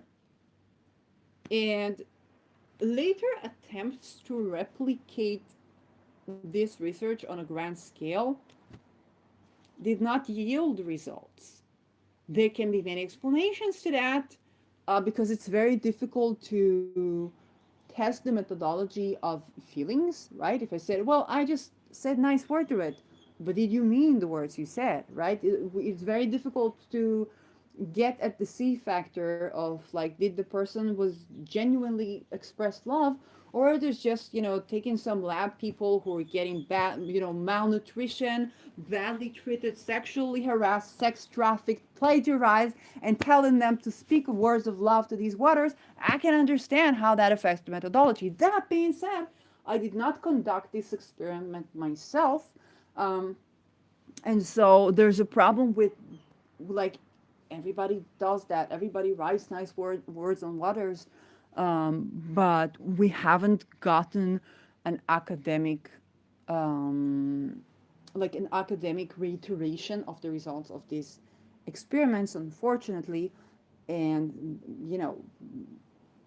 being the playing the Aries, there's a good reason why it's very replicate the methodology, because the methodology includes expressing care and good feelings, and the environment of academia is many cases laden with human trafficking, with plagiarism, with sexual harassment, psychological torture and abuse, with social engineering, and that makes it very difficult to make any methodology that includes a group or control group that does express genuine care in these conditions.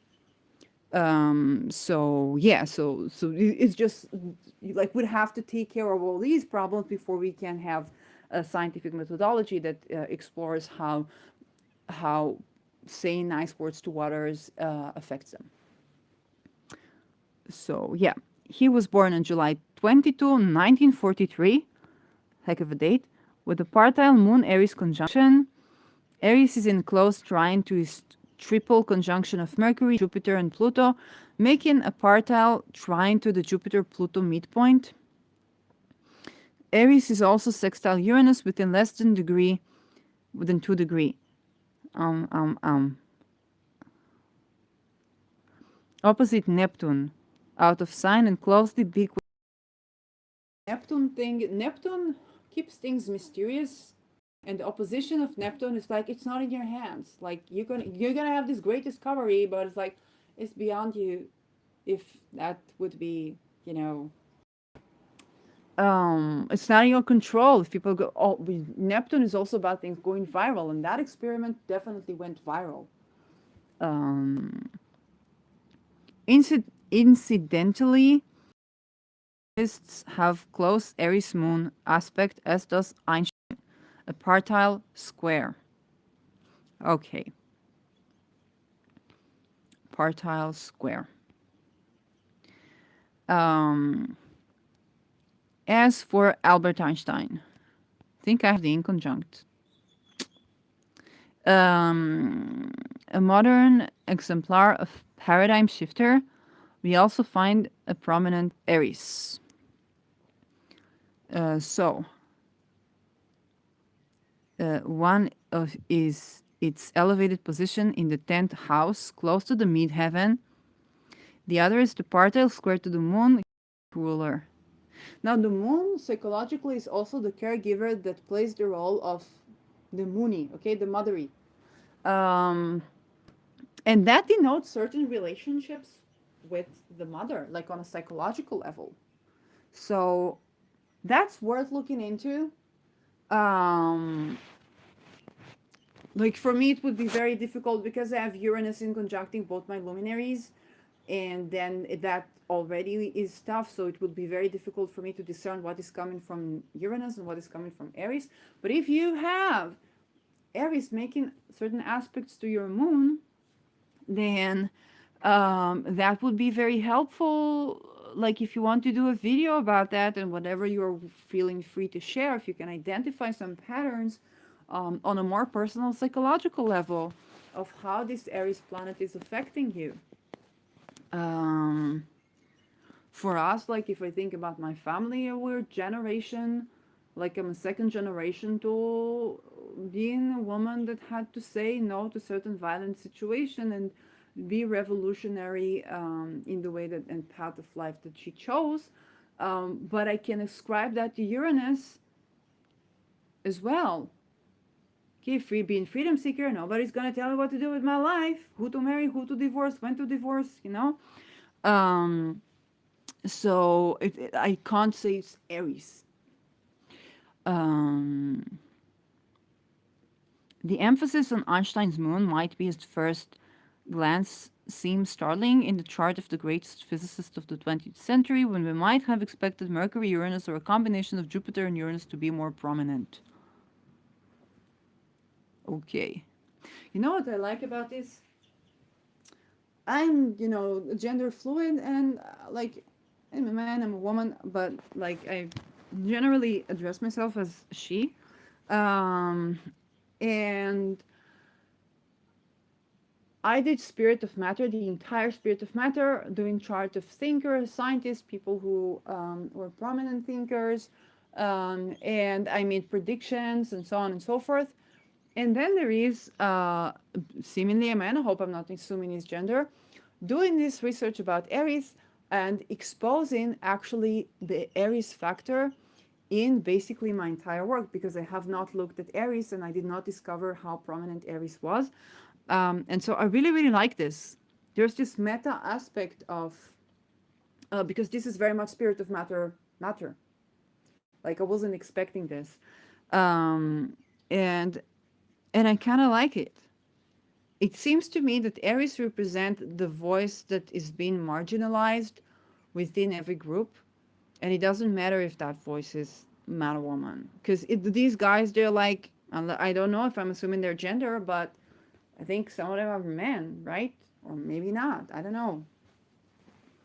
And they were just the marginalized revolutionary voice that's been, um, for some, like, that's not being represented. But silenced is, I don't think it's being silenced in this context, but more so has not been represented. And so Aries come and represents this voice, this revolutionary voice that comes to bring something. Um, so, yeah. And it's been in Aries, it's been doing quantum stuff. But I think probably also string theory because theory came into being. Maybe the holographic. I wonder if the holographic universe. I tried to contact the guy that is Richard Feynman's friend, and he made the holographic universe thingy. I don't think I contacted him. I was trying to look because I wanted to do Spirit of Matter with him and see if he would be, if he would be game enough to do that because he's like completely seeing astrology as pseudoscience. But I wanted to predict his chart live. I don't think I've been, yeah, I don't think I contacted him, but I don't know if there is a way. So the thing is, I've been wondering, like, should I do prediction with Aries because the holographic universe, and he's also been contributor to string theory. I don't remember exactly to what extent. So would probably expect Aries there too. Like, it completely forgot his name. This is so weird. When I think about Feynman, this is so.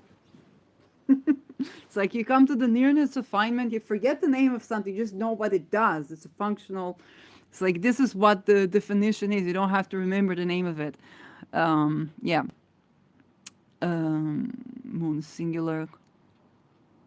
Einstein's biography shows that he was attractive to women and was never without a female companion from the age of 16 until last few years before his death in 76.5. 0.5, 76 and a half. Oh, I didn't know that. Um, a man who adored by women with the love of home and family being important as part of his. But how is that related to Aries? Aries moon? So Aries makes people attractive? Why? Oh, she trines Venus. So I guess it's like a Pluto Venus. So Pluto is magnetic. Um, and empowered by the close Aries square. Okay.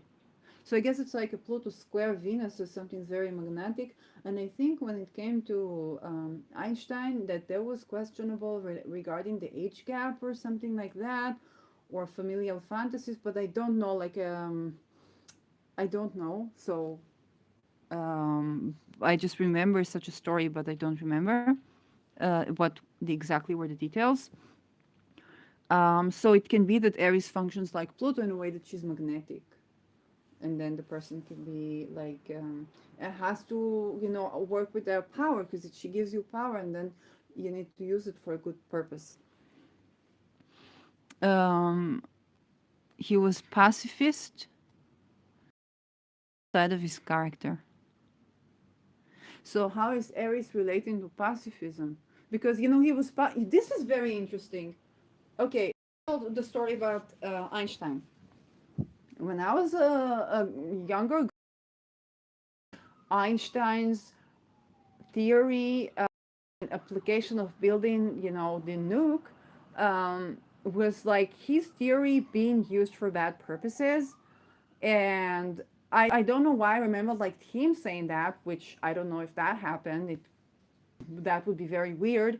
But it was only when I got older when I realized that Einstein was the person who made the call. I think it was to Roosevelt, I don't remember, to initiate the Manhattan Project as he saw that the Germans are coming close to building an A bomb.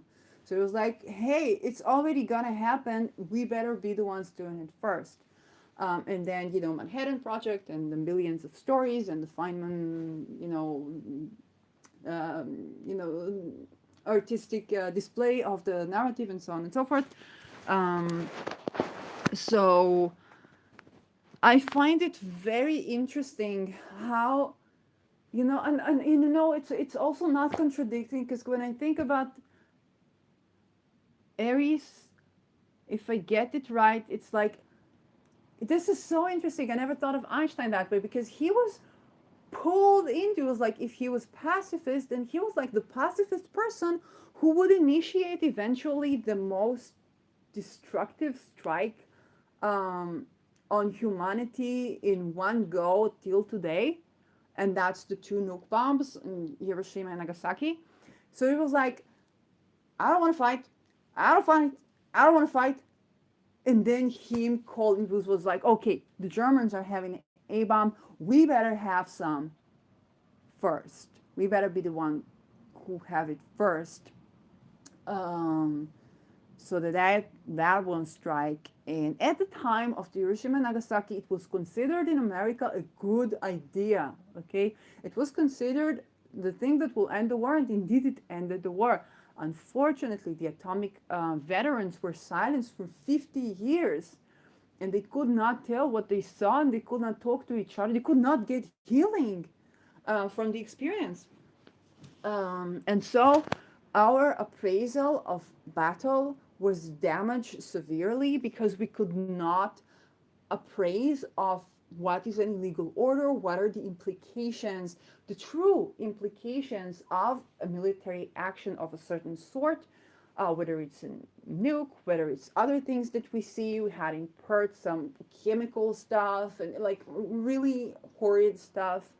Um, whether it's other things that from small to big, that are illegal orders.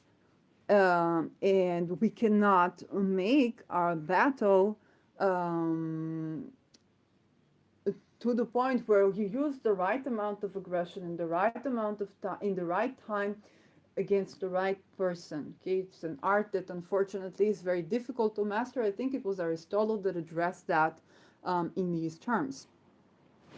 And so I find it so fascinating that pacifist Einstein initiated the worst attack to date, known, the one that we stated, the one that we know of, okay? We don't know what we don't know, on humanity. But I find that to be like it's very interesting. It's a revelation for me of the nature of Aries for that matter, and the understanding is like I don't want to fight you. Don't make it an issue where I have to fight you, because I will defend myself by any means necessary. And and now I can ascribe this energy that I had felt also in me, um, also to this planet, also to Eris, because I was trying to predict it or delineate it with the previous objects that I knew, not making the not knowing what actual connection to make with Aries, or what to ascribe to Aries. Now I understand that a lot of that can be also ascribed to Aries.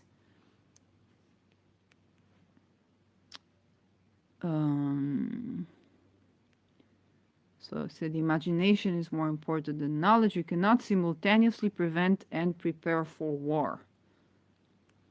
And this is a lesson that he learned the hard way in a very, and it's one of the most difficult things as well, when you think about also about astrology. Okay, when you come to consultation, it's like, um, do I want to learn, if I'm the person seeking consultation or the person given consultation, do I want to address things that could be horrific in nature? Uh, or do I actually want to know what can be done, and where is my option to expand? Where is my option to do good for myself or the world? So it's also the question of weapon development, and the notion or the premise that if you develop a certain weapon in filmmaking, you have the gun that is placed in the second act will shoot in the seventh act, and how uh, preparing for a war or developing new weapon will mean that this weapon will be used.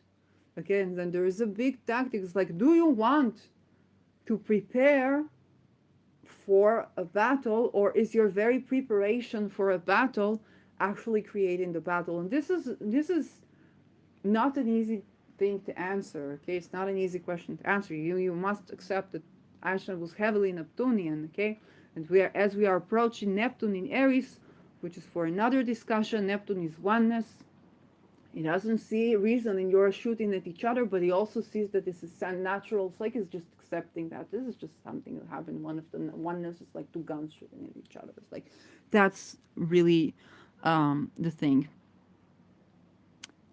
Um, he used nonverbal methods, thought experiments that included chasing a beam of light.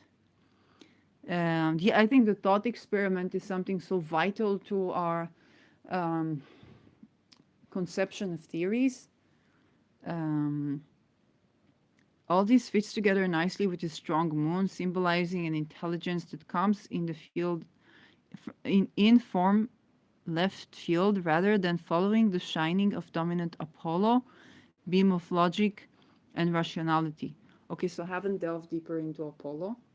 Do they mean like what? How do they mean Apollo? Like Apollo the god? Because Apollo is connected with creative arts when you talk about the deity as Apollo, right? I don't know.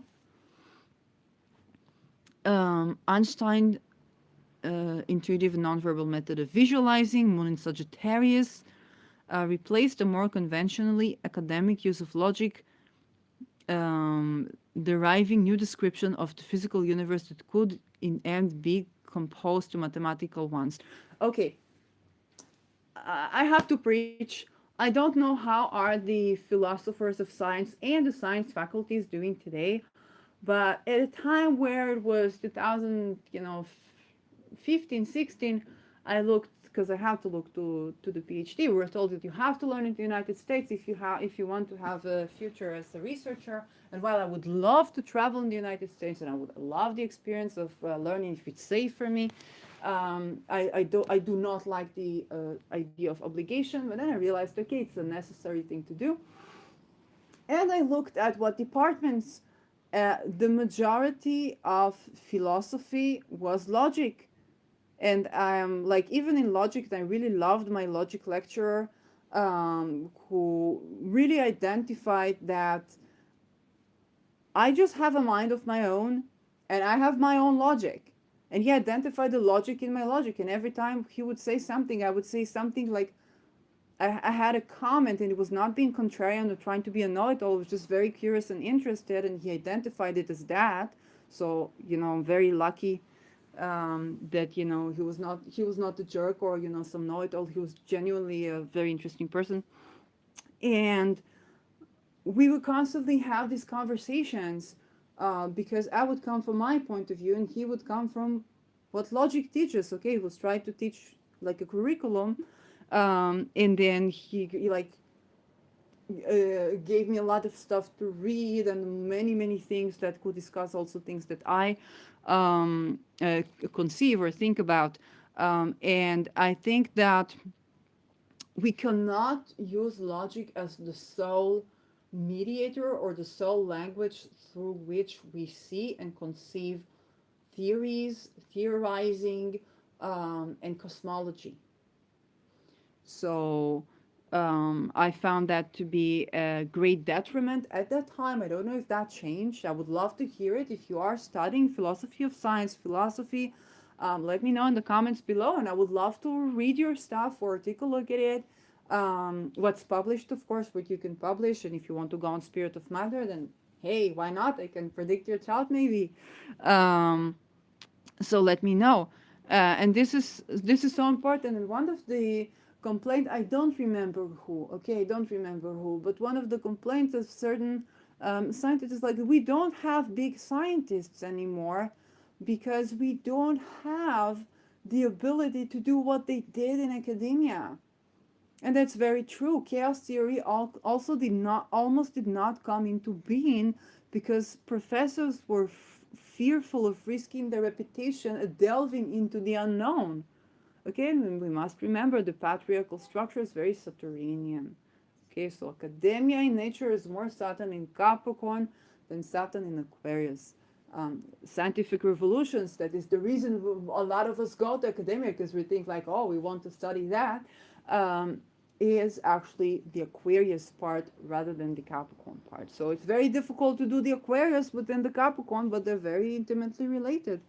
And all of these people, they were academic people. Okay. Um, Also, when I speak about academia from the outside, I was in the academia. Okay, my thesis proposal was approved.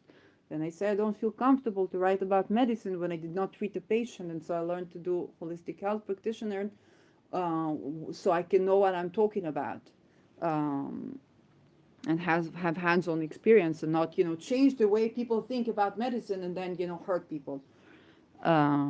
So yeah, Einstein's moon is one focus because Aries makes such a close square to it. So it's a tight aspect. I have found over and over again that Aries combination with natal planets greatly expands their impact. Another example would be C.J. Young, who has Aries in a parallel trine to Mercury within 4 arc minutes, among the other strong aspects not charts not shown. Jung was a prolific lecturer and author in 4 languages. Oh, I didn't know that. As well as a shifter paradigms within the field of psychology. Okay, so he's beginning a student of Freud, and then, like many students, he had the mind of his own. So he did his things, which are definitely difficult to discern what is Jung and what is Sabina Spielerein. So if you are into Jung, you would need to study that. Um, Okay, so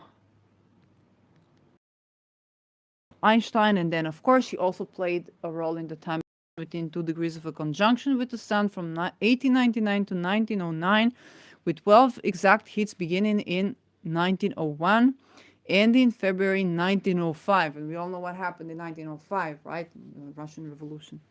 Russian Revolution. So, Annus Mirabilis, the miracle year. Okay. And Torau. Okay, who is this guy? In Calculus. Oh! Who initiated the Back to Nature movement. Became a counterculture way in the 1960s. So he was born in 1817.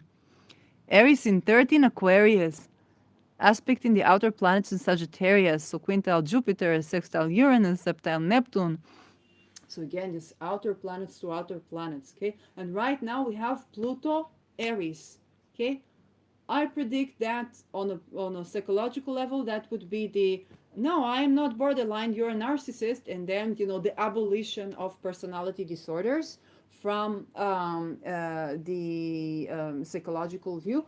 But as you know me, I always like to look at the science, and um, I guess a lot of that has been achieved. Science was done and is being done during Aries squaring Pluto. I believe that the coming Rahu in Aries, the sign eclipses, is going to be a pivotal point. And that is something you need to understand, because it's both a pivotal point in the way we're going to see science.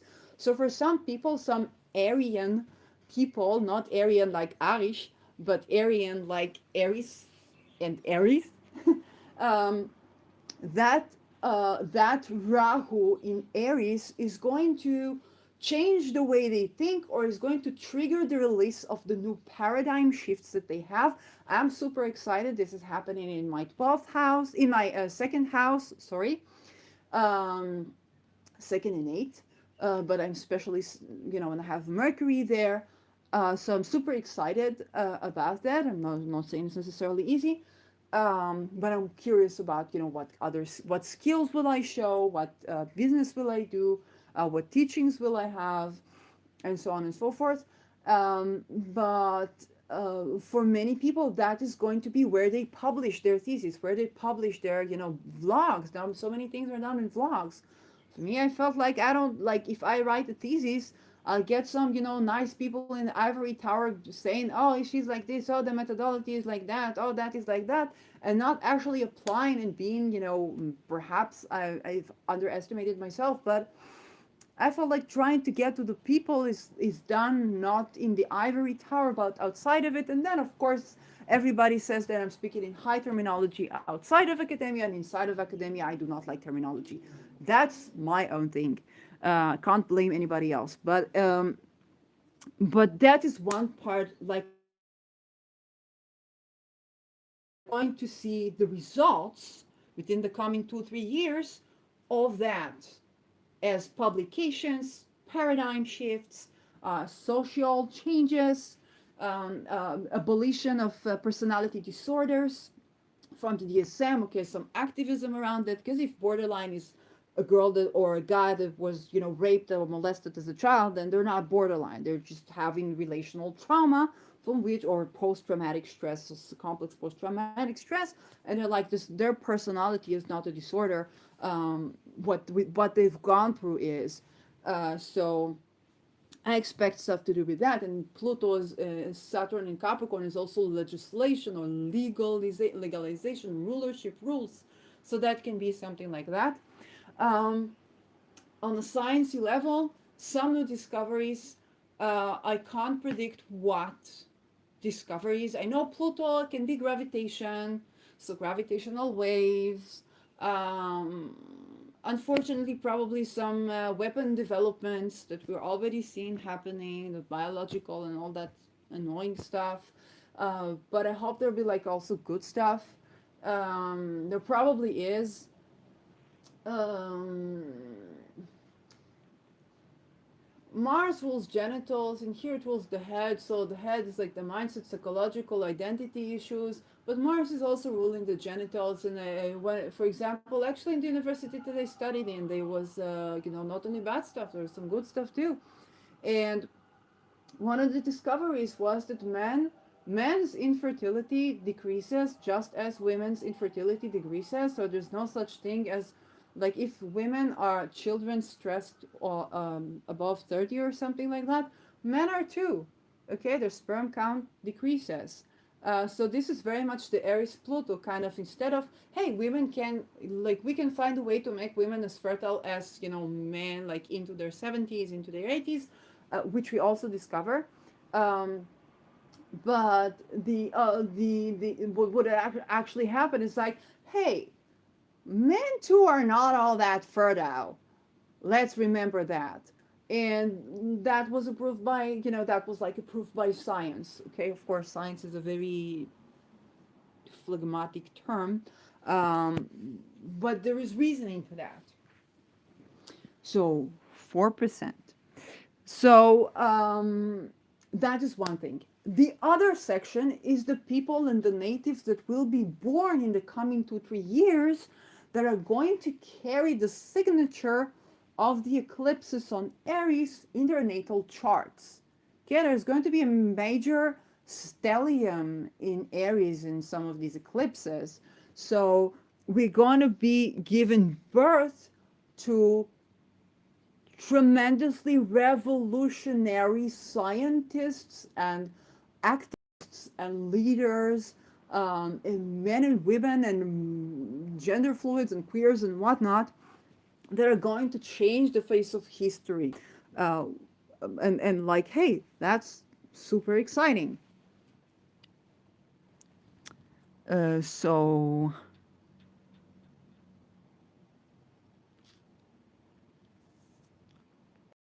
0 degrees Pisces, and he was going through certain isolation. Um, Astrologers as paradigm shifters. Okay. Dine Reinhardt pioneered theorists who shook up the existing astrological status quo by establishing a new wave of humanistic astrology. And Eris is conjunct his north node with 1 degree, tightly sesquiquadrate Saturn. So sesquiquadrate, I think, is a hard aspect. So hard aspect, manifest in aspect, shifting the way we see the structure, in this case, of time, okay, of astrology. Um, Trining Uranus, so self-organizing system. I think Chris Brennan had an interview with someone, and I forget the name, who wrote a book about self-organizing systems. So that took me back to my thesis. I have yet read the book, but it's definitely going to be on the list. Um, and the concept of the astrological, the cosmos as a self-organizing unit, and the study of astrology is the study of self-organizing units. I think that's pretty much the way, with Pluto entering Aquarius, is pretty much the way we're going to see things, which I'm very glad for, because I was prepared to that while I was working on my thesis proposal that had nothing to do with astrology and everything to do with theories of consciousness and spirit and matter and so on and so forth in medicine.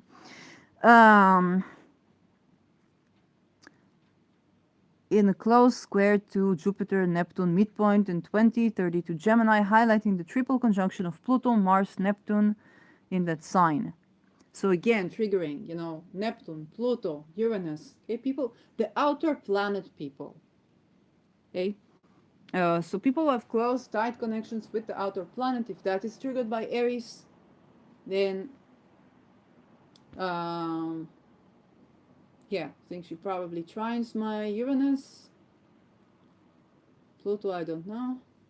Neptune, not really making anything. Maybe like a minor aspect.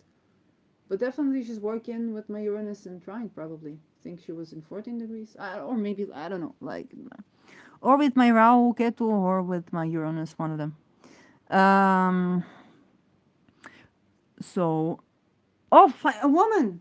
Eigentlich! Or maybe I'm assuming their gender.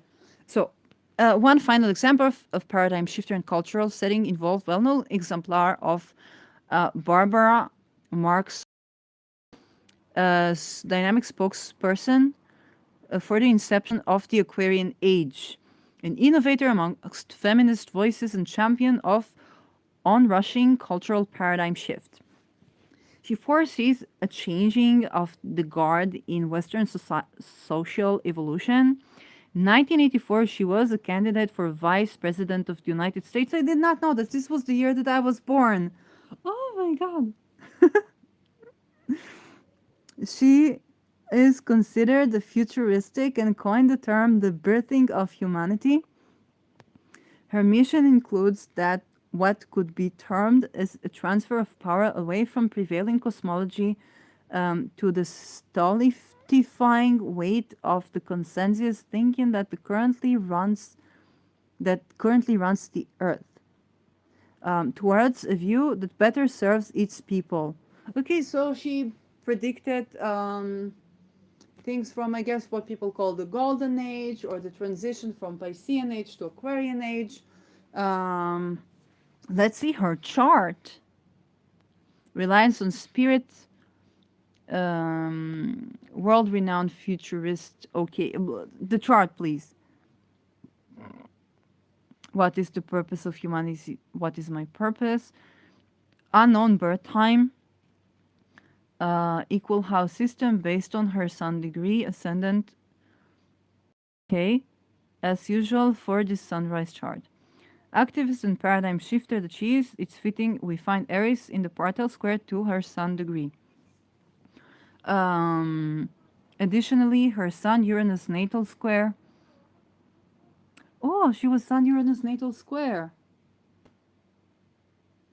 Oh, wow.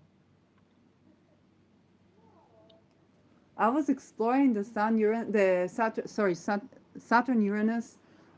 square people who had this as the Saturn return and Saturn maturation.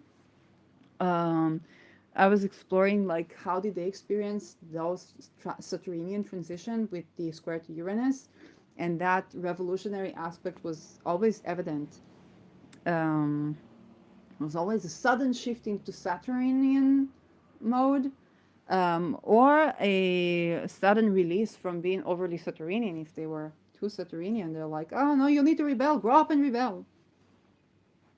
Which characterizes her Aquarian lack of sympathy for an outmoded status quo, is greatly emphasized by the presence of Aries conjunct Uranus and in a close square to Saturn. Aries is so parallel to Mercury, the signature of a prolific speaker and writer. Saturn being empowered by Aries indicates that while she comes to a relatively stable point of view that believes in tradition, she would still like to tear down and replace the existing establishment from within. Stated in 2012, it has become obvious that the creative minority of humanity is undergoing profound inner mutation or transformation. Evolutionary ideas are not only serving to make sense of this change, but also acting to catalyze the potential within us to transform. There's this talk about the shift of 2012 that I don't know, like, um, so quite interesting. Um, Galileo, of course, Galileo. Yeah. So, of course, I must look at Eris in my own chart. Please forgive me. You can skip this part if you don't want this, type, if you are not interested in this content, but I want to do that. So let's look, let's go in. No register, no login. Login. Okay. Blah, blah, blah. My profile. And you can look at your own Aries. I still didn't get to the point of what is she's going to do scientifically, and I want to do that. Nom. Okay, that's... Oh, no, I don't like astro charts. So, birth chart. And let's do the asteroids. Asteroids. Um, so, oh, Aries is all in the middle. So, Aries, this is my Aries. And she's trying in Uranus. I know it. She's hard aspect in Jupiter. And my moon. I do have the moon Aries, like hard aspect. Um, I don't think I'm that prominent globally. Um, but yes, it's interesting. Now I want to do the asteroids again. So I do have it. The moon, my moon is squaring Aries. And these are the only aspects I see her making. Okay, trine in Uranus, which I love. Hard aspect in my moon in Cancer. So Uranus, you don't see it here, but it in conjuncts both my sun and my moon. Um, and then let's see if there are more aspects here. So Aries, no, she's only showing 3 aspects. The square the moon, square Jupiter, trine Uranus. I wonder if there are more like parallel stuff that she's doing.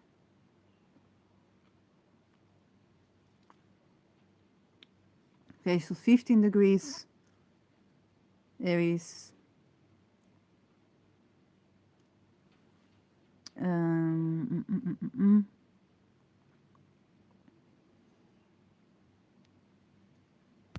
Okay. Wonder, can I get the degrees here? Oh, planets and degrees. Thank you. Can I get an all aspects? Can I get, okay, yes, minor aspects, please. And I want, okay, let's see. It's probably going to be messy, but let's go into this now. It's going to give me Aries with more aspects. Yes. She big quintals Mars. Not surprising. And of course, she's in Aries, and Mars is the ruler of where she is. And semi squares my sun. Oh, so she's backed in with both my luminaries, which is again not surprise to me. Um, yeah. Okay, so this is one chart. I'm gonna take a look at that. And let's do the current transits. You know what I want? I don't know if I can do the let's see if I can do.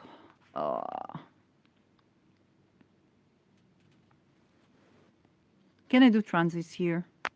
Like transits. Um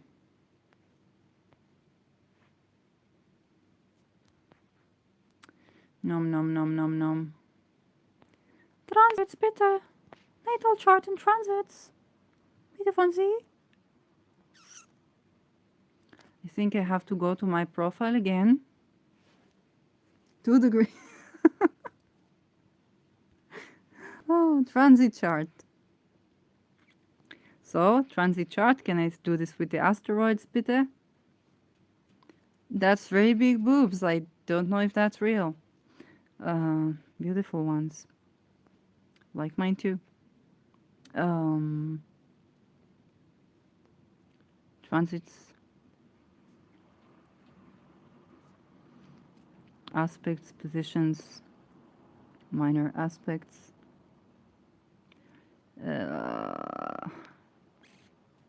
Display asteroids. Dankjewel. And okay, let's see where is Aries. So Aries is now approaching my natal follow. I don't know what is this asteroid. Property so that my relationships actually can be equitable and so that I can just relax and enjoy intimacy, right? It's not Nothing, ain't nothing wrong with it. You just gotta protect yourself so that you can do all the intimate fun things and be vulnerable and lovely and whatnot. Um, yeah. Any aspects?